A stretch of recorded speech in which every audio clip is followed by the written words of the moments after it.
I have been to both the American North and the American South, and I can tell you with all of my chest, as a Canadian who has watched this from a safe distance for decades, that these are not two regions of the same country.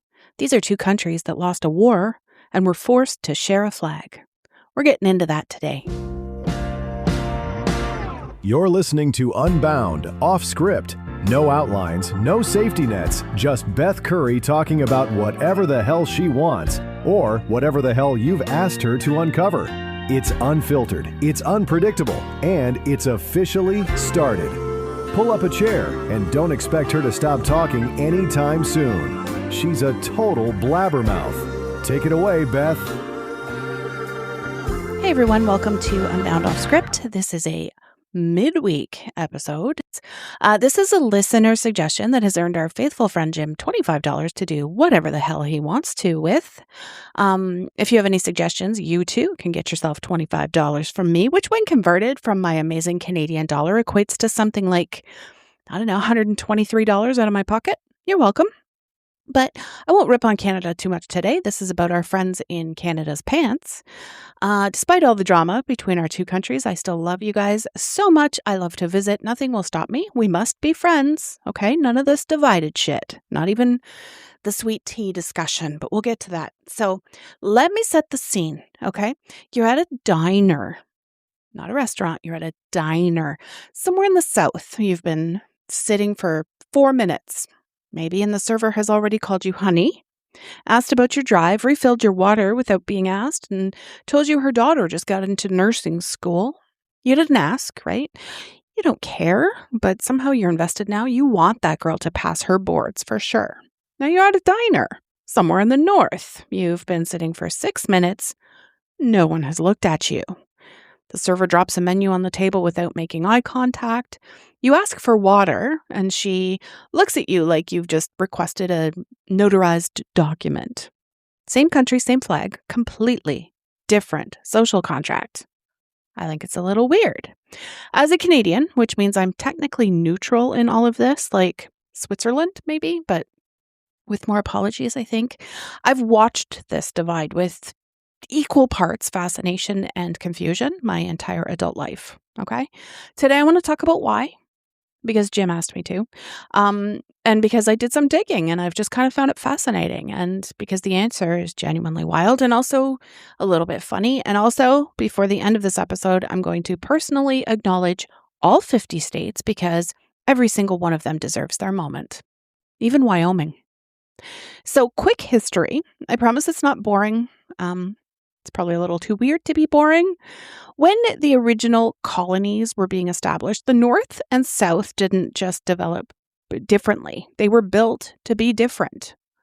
The North got Puritan settlers from England who believed that hard work was next to godliness, basically, and leisure was a sin, and fun on Sundays was a moral failing. These are the people who banned Christmas in Massachusetts. I'm not making that up. Christmas banned. The South got colonists from the southwest of England, Devon, Cornwall, the West Country, who had a very different set of priorities: land, horses, hospitality, a good drink. This is right up my alley. The Southern gentry loved fox hunting, horse racing, and dueling, like actual dueling. You offend me, we meet at dawn. Someone dies. The North found this barbaric, obviously. The South found the North insufferably uptight, I guess, and thus began 400 years of mutual confusion. The North industrialized. Factories, cities, immigrants, railheads, all of it. Your value is measured by your output and your speed. The Puritan work ethic. My mouth is getting away from me. This is not right today. It calcified into like this whole regional personality. Direct and efficient, skeptical of small talk, constitutionally unable to just sit there, I guess. The South stayed agricultural, cotton, tobacco, and to the everlasting moral catastrophe of American history, slavery.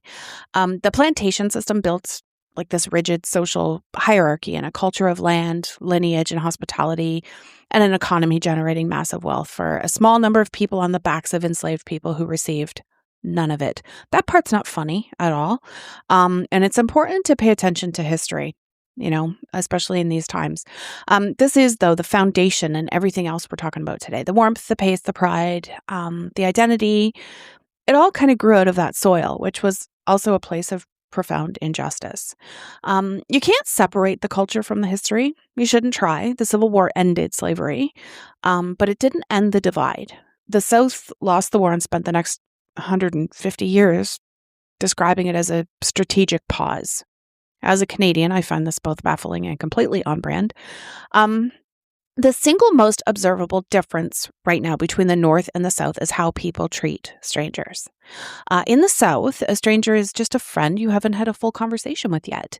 But in the North, a stranger is a mild threat who's probably about to ask you for something. Southerners will hold the door for you from 30 feet away. This is what used to happen in Canada. It does not anymore. But this means, you're now obligated to do that awkward half jog so they're not standing there forever. And then you thank them and they say, "Of course, honey." And you feel like you've been briefly adopted by someone's grandmother. It's lovely. In the North, if someone holds a door for you from 30 feet away, they have miscalculated the distance and everyone involved now is embarrassed. Southern communication runs on a very specific operating system that takes time to learn. There are phrases that mean something entirely different from what they sound like. Bless your heart. Sounds like sympathy. It's actually a devastating insult delivered with a smile. It translates roughly to, "You are too stupid for me to be angry at." "We should get together sometime" does not mean you will get together.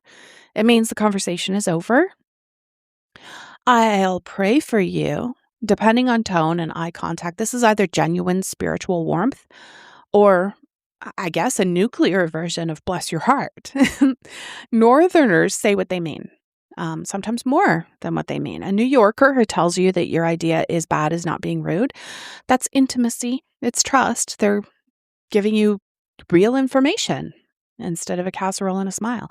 I, as a Canadian, was trained from birth to say sorry reflexively, so I relate to neither group. I apologize for things I didn't do, and then I feel guilty about the apology. I don't know. There's three things I've heard Americans cite most often to explain this divide as well, in this exact order, and I think they're onto something. Guns. So the South is gun country in a way the North simply is not. This isn't just about ownership numbers, it's about cultural relationship, right? In many parts of the South, a gun is not a political statement. It's just a tool or a tradition, sometimes a form of reassurance that goes back generations, You grow up hunting with your father and your grandfather had a shotgun over the doorway. Like, it's not ideology first, it's culture first.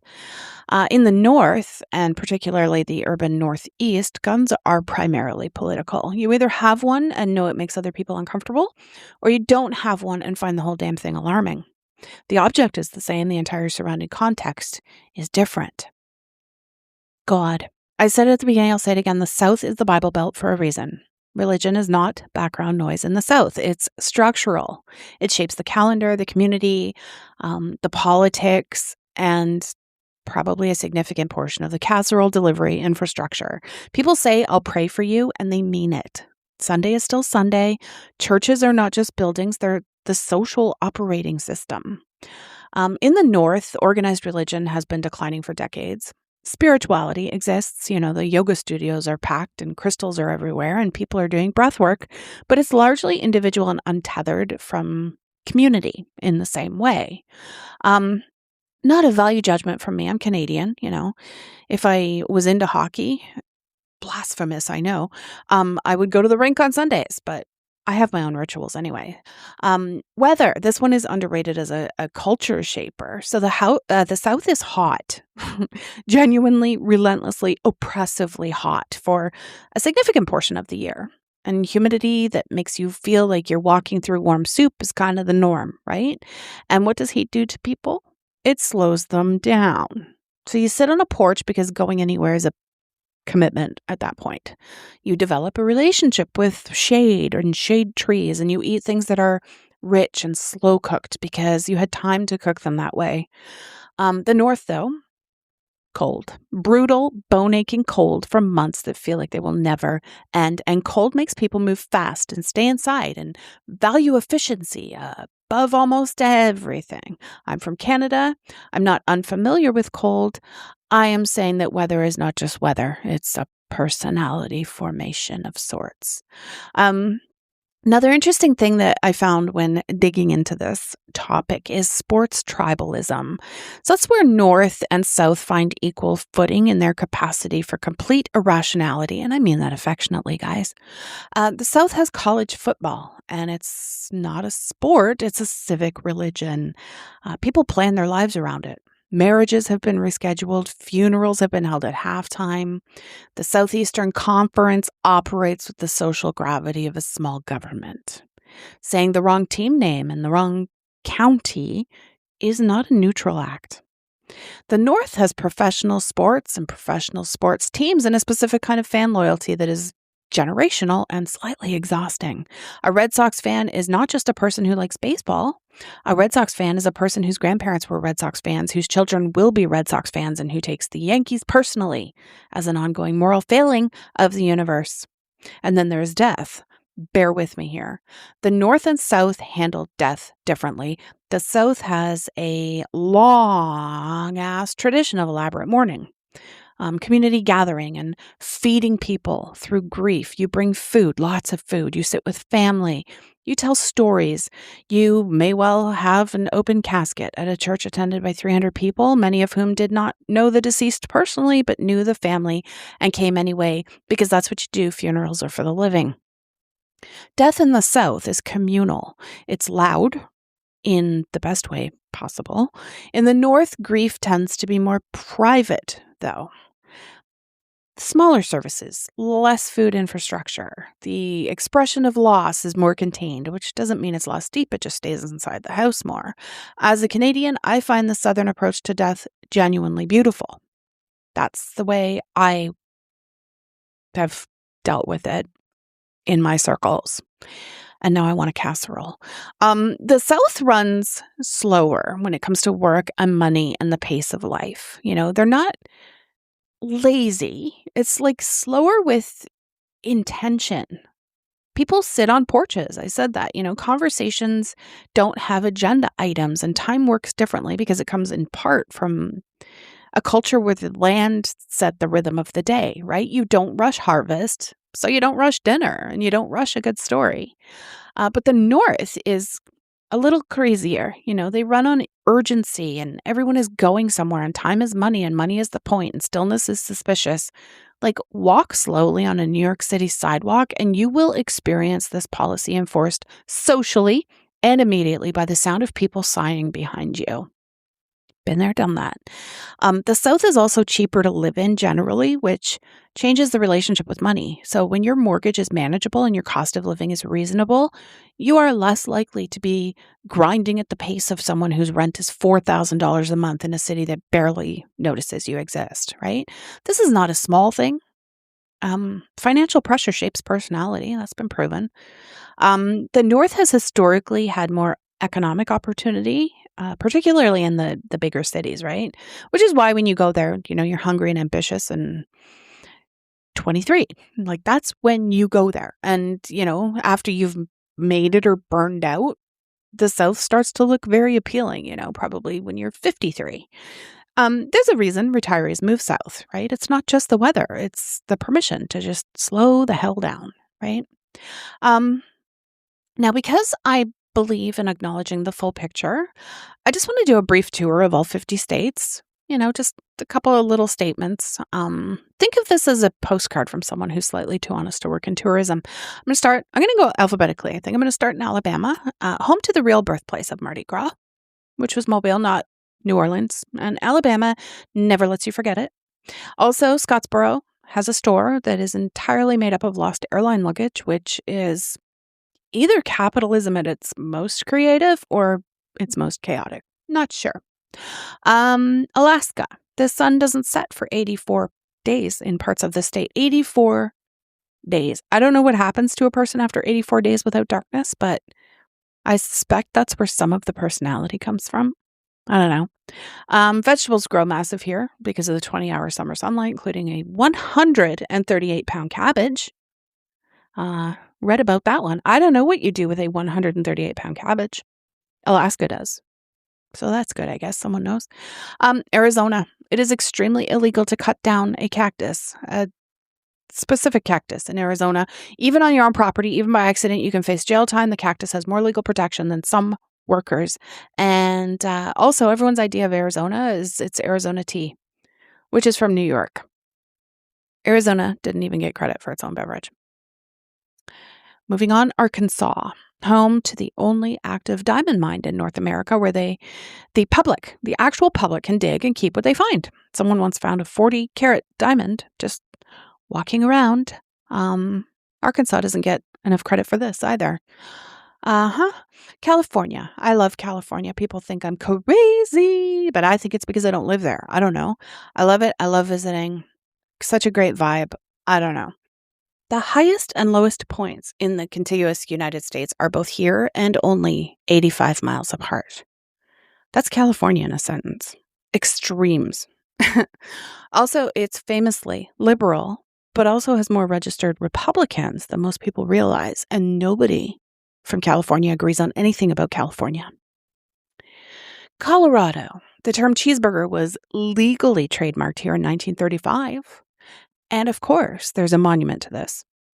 Colorado invented the cheeseburger, legalized recreational marijuana first among the U.S. states, and has skiing. So Colorado is doing quite well for itself. Next up, Connecticut published the first American phone book and the first American cookbook. Connecticut has been quietly organized and ahead of schedule since 1796. Nobody talks about it enough. Delaware, the first state, technically the oldest, barely 70 miles long and known primarily for being incorporated by every major corporation in America because their tax laws are famously accommodating. Delaware is where all the companies legally live, even the ones that have never set foot there. Florida. I don't have enough time. I love Florida too. Florida Man is not a stereotype. Florida Man is a documentary series, okay? Florida has Disney, alligators, retirees, spring breakers, the weird news, the heat, an election system that has historically needed extra time. Florida is doing everything at once and none of it quietly. Moving on to Georgia, and I'm excited about this one because it actually has my new favorite word, and I chose to put this fact in here so I could say it. Georgia is home to the Okefenokee Swamp, which inspired the comic strip Pogo, whose most famous line was, "We have met the enemy, and he is us." Georgia produced Pogo, Peaches, the CDC, and Tyler Perry. Not a boring state. Moving on to Hawaii. Hawaii has the only official royal palace in the United States, and it had electricity before the White House did. Hawaii was a kingdom. It's now a state. The transition involved a lot of events that Hawaii did not consent to and has not forgotten. Rightly so. Idaho. Idaho harvests approximately 13 billion pounds of potatoes per year. I guess that's what happened there. I got all excited about the potatoes. This is not a typo. 13 billion. Idaho is keeping the world in potatoes and receiving very little gratitude for it. Except for by me. Thank you very much, Idaho. I love you. Illinois. Chicago is one of the most architecturally significant cities in the world and also has an entire personality built around deep dish pizza, which New Yorkers refuse to accept as pizza. This argument has been ongoing for decades and will not be resolved today. I'm personally a fan of Detroit-style pizza. I'm not going to talk about that, though, because we're talking about Chicago and their deep dish, so whatever. Indiana produces more than 20% of the country's popcorn supply. You happy? Also, nobody actually knows what a Hoosier is. Multiple theories exist. One of them involves asking whose ear after a biting incident in a fight. Indiana's fine with not knowing. Okay, I guess I have to leave it at that. Iowa. People mix Iowa up with Idaho and Ohio constantly, which is statistically a problem. For 3 separate states, Iowa has corn, a famous caucus, and a mall with an ice rink that everyone in Iowa has somehow been to. That's great. Can't believe I managed to say all those things without messing my mouth up. Kansas, geographers scientifically confirm that Kansas is literally flatter than a pancake. They brought a pancake from IHOP. They measured, checks out. Kansas has accepted this with remarkable grace. Kentucky has more barrels of bourbon aging than it has people. And I appreciate that. The ratio is both impressive and slightly concerning. Also, a notable number of Kentucky's counties. There's no country in Kentucky. Come on. Kentucky's counties are completely dry, meaning you cannot buy alcohol there, which makes the bourbon surplus situation philosophically complicated, I think. Louisiana, the Lake Pontchartrain Causeway is 24 miles long and crosses open water. Louisiana has Mardi Gras, the best food culture in the entire country that nobody debates. A legal system based on Napoleonic Code rather than English common law because it was French first. And New Orleans, which is its own country inside a state, inside a country. New Orleans has an accent closer to Brooklyn than to Atlanta, which should break your brain a little. Maine, lobster, that's all. Just kidding. The first state in the union to get rid of capital punishment was actually Michigan, but Maine gets credit for a lot of things involving seafood and stoicism and refusing to make a big deal out of anything. Maryland, split personality state. Part of it is basically Southern, genteel, historical, slow, Part of it's an outer suburb of Washington, D.C., which is its own kind of chaos. Maryland gave us Old Bay seasoning, which is on everything in Maryland, including things that don't need it. Massachusetts. When I was young, I called this massive two shits. You don't care. The Puritans banned Christmas here, as I said. They also produced Harvard, the American Revolution, and a particular kind of confidence in their own correctness that has never fully abated. Also, Boston subway passes are named after a fictional guy named Charlie who got stuck in a train. Massachusetts named their transit system after a man who could not exit a train. Do I need to repeat this again? Because I think it's crazy. Michigan, first state to officially abolish capital punishment in 1963, also has more cars per capita than almost anywhere. Detroit has the Great Lakes on three sides, which Michigan residents will tell you about immediately and at length. Michigan has the only state shaped like a mitten, which they use to give directions by pointing to spots on their hand. I think that's pretty interesting.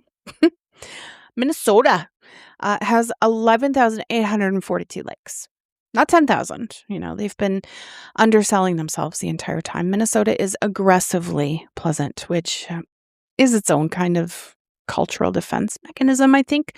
Minnesota nice is real. It is also like Southern hospitality, occasionally a way of not actually saying the thing. Mississippi has the most churches per capita in the United States and the highest rates of poverty, which I think says something kind of complicated about the relationship between faith and policy that might be worth sitting with, I just realized. Mississippi has the Mississippi River, which is one of the most historically significant waterways on the planet. And Mississippi is the only way that we can count properly. Missouri, the gateway to the West, as defined by a giant arch. St. Louis has one of the most underrated food scenes in the country and a very strong opinion about toasted ravioli, which is a real thing and is delicious. Missouri has been a swing state in politics for so long it has whiplash. Moving on to Montana. Oh, Montana. Big sky. What a fascinating place. Bigger than Germany, has fewer people than most mid-sized cities. Montana is vast and mostly empty, and the people who live there would prefer it stayed that way. Also has Glacier National Park, which is genuinely one of the most beautiful places on Earth and is unfortunately losing its glaciers.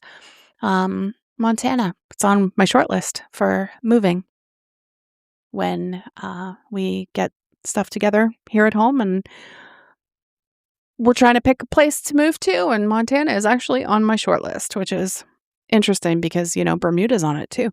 Nebraska, corn, so much corn. Nebraska also has Boys Town and Omaha Steaks and Warren Buffett, so it's doing fine economically. It just also has a lot of corn, if I didn't mention that. Nevada, love it. Las Vegas is not representative of Nevada any more than Times Square is representative of New York, but it's also what everyone thinks of. Nevada has legal brothels outside of Clark County, which you don't hear about as much, but, interesting stuff. And a lot of empty desert that the government has designated for things that nobody talks about. New Hampshire, live free or die is the state motto. That's the actual motto they chose, not live free or have a nice day. Die.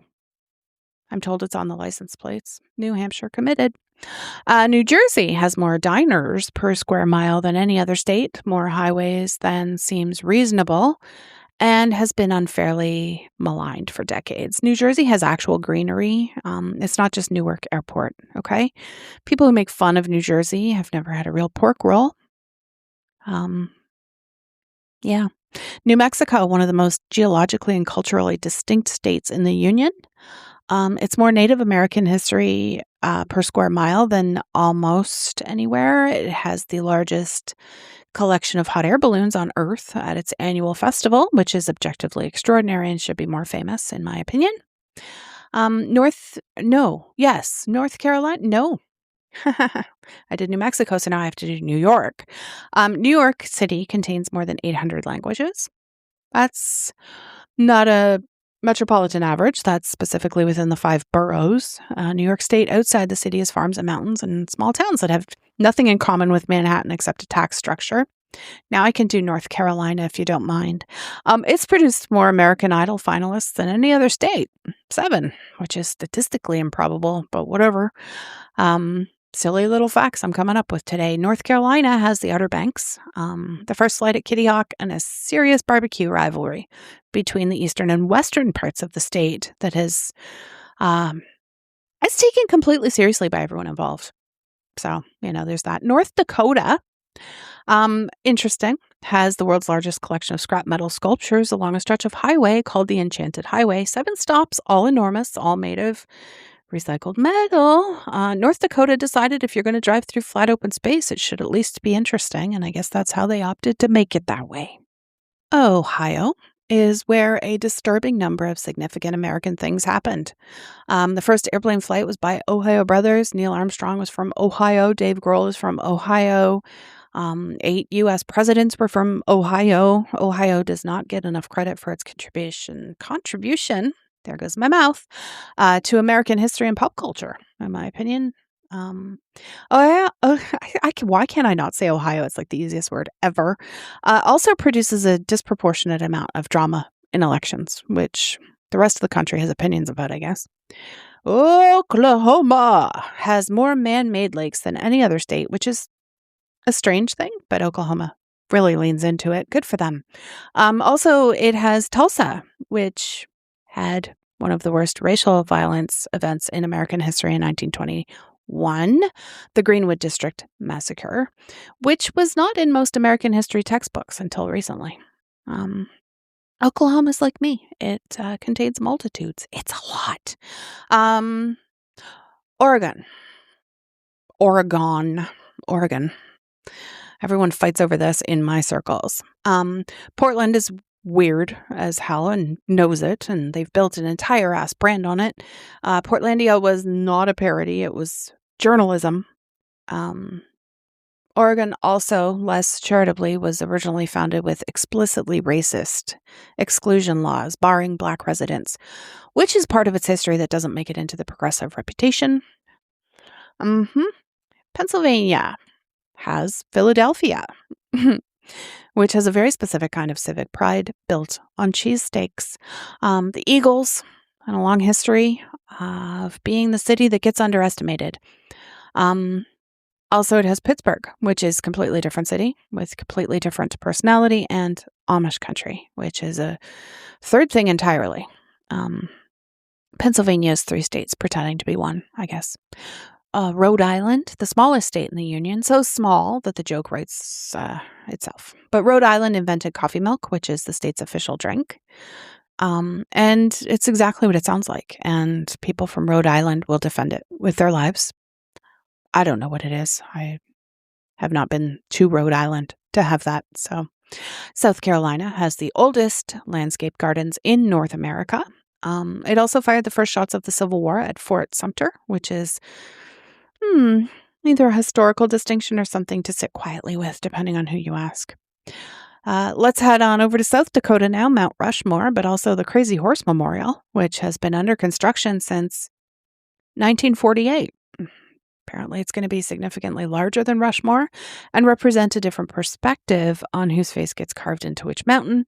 South Dakota contains a real tension between its indigenous history and its American mythology, and that tension is visible in the landscape. Tennessee. I remember Tennessee. I like Tennessee. It has more species of freshwater fish than any other state, I guess, if that matters. Also, it has Nashville, which was country music and is now also a bachelorette party industrial complex. And it has Memphis, which gives us blues and barbecue and Graceland and the Smoky Mountains. Smoky Mountains are transcendingly beautiful. Honestly, Tennessee is legitimately excellent and somewhat underrated outside its musical reputation. Texas. I love Texas too. Texas is not the South. Texas is not the West. Texas is not the Midwest. Texas is just Texas. Okay. And Texas is aware of this and it's structured its entire identity around it. Texas was its own country briefly and has never emotionally recovered from giving that up. Everything is bigger in Texas, as we know. I'm shocked that Big Daddy doesn't live there. Everything's bigger there. Not a joke. It's a structural commitment. Okay. Texas also has the most guns of any state and executes more prisoners than any other state. Texas is hardcore. These facts, which Texans will frame very differently depending on which part of Texas they're from, whatever. Defend your state. I'm down. I like it. I like Texas. It's lovely. It's huge. It takes a long time to get across. Yeah. Utah. I want to go to Moab. I had that on my 40 before 40 list like 20 years ago. And people, when I told them I wanted to go to Moab, looked at me like I had 16 heads, which is fine. I don't care. And now all of a sudden it's a trendy, fun place to be and to go. And everyone wants to go there all of a sudden. Really? Anyway, they have the best snow on earth, according to Utah, which may be true. It's very light, very dry, ideal for skiing. Utah is also largely governed by the Church of Jesus Christ of Latter-day Saints, which shapes everything from alcohol laws to business culture to the architecture of how communities function. Utah is the second fastest growing state in the country and has been for years. It has a lot going on that the country doesn't fully register. A lot of interesting and strange things. But they have Moab, so it's cool. Vermont, the smallest population of any state except Wyoming. It makes excellent maple syrup. Was technically an independent republic before joining the U.S. Vermont has been progressively left-leaning for decades and is also extremely rural and very white and contains within itself a tension between its roots and its political identity. Also has Ben & Jerry's, which is a reasonable legacy. Except I no longer partake in Ben & Jerry's because I have a personal issue with them, but I'm not going to talk about it. Anyway, Virginia, Northern Virginia is functionally Washington, D.C. The rest of Virginia is in the South. These two Virginias coexist in a state of ongoing mutual bewilderment, I guess. Virginia also has colonial Williamsburg, where people dress up in 18th century clothing and attempt to explain things to tourists who were not fully paying attention on the drive over. Washington has Seattle. I love Seattle. Really did. Visited a few times. Seattle gave us Starbucks and grunge and Amazon and Microsoft, which I guess is an extraordinary output for one mid-sized city over 30 years. Washington State also has Hanford Site, which is one of the most nuclear contaminated places in the Western Hemisphere. They don't often bring that fact up in tourism brochures, do they? Heading back over to West Virginia now, broke away from Virginia because it did not want to secede from the Union. which is a form of breakup that doesn't get told enough in American history. West Virginia is one of the most geologically beautiful states in the country and one of the most economically struggling. And those two things coexist in a way that doesn't really make a lot of sense. Definitely needs more attention. Wisconsin has more bars than grocery stores in some counties, which its residents will tell you is not a problem at all. Cheese. Madison's official city bird is the plastic pink flamingo, declared so after a University of Wisconsin prank in 1979. They chose to make the prank permanent, and I respect that deeply. And Wyoming, another place on the short list, believe it or not, the least populated state in the country, has 2 escalators, both in Casper. The entire state, 2 escalators. Wyoming has Yellowstone and the Grand Tetons and the vast open sky and 2 escalators. And that's enough. 2, it's plenty. Here's what I actually think, having watched all of this from the other side of a border my entire life. The North and South are both convinced they're doing it right. The North thinks efficiency is a virtue. The South thinks hospitality is a virtue. They are both partially correct, which is what makes the whole thing so entertaining and so maddening and frankly so worth paying attention to, right? The real story isn't which is better. It never was. The real story is that the United States has contained from its very beginning multiple distinct cultures operating under one flag. And the ongoing project of being American is the negotiation of what that means. It's been a loud, contentious, sometimes violent, mostly beautiful negotiation. And meanwhile, up in Canada, we've been watching and minding our own business and quietly judging everyone. With love, obviously. Bless your hearts. And that brings us to the end of another episode of Unbound Off Script. Someone eventually had to pull the plug because, as you know, Beth will happily keep talking until the sun goes down. Thanks for listening, and we will see you whenever she finally runs out of things to say. I'm Rob, she's a blabbermouth, and we're out.